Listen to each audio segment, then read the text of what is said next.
has Netanyahu, with his war in Gaza, his war in the West Bank, and now this attack on the Iranian consulate, bitten off more than he can chew? He's made it's been a serious mistake.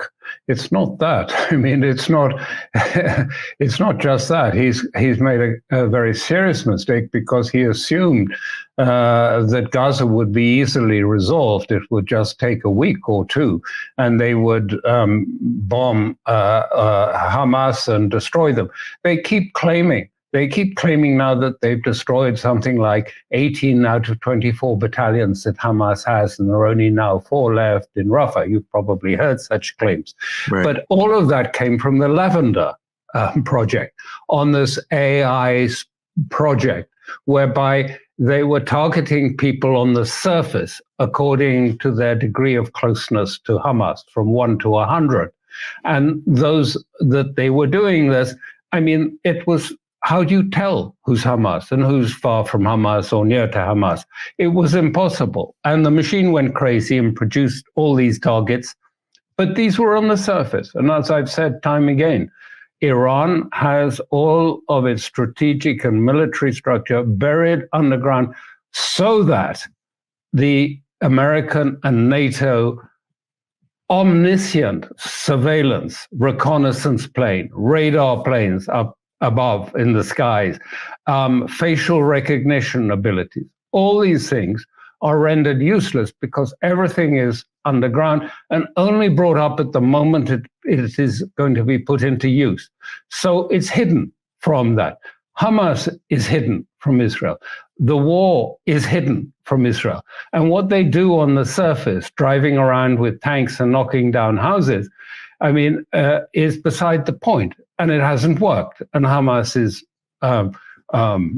has had some small losses, but it's intact. Right. And it has the ability to continue.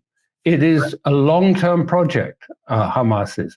I can tell you that with some confidence that it was conceived from the beginning to be a long-term project. And every day Israel is getting more and more frustrated by it. They want to go into Rafah. Well, they think that this is going to put pressure on Hamas.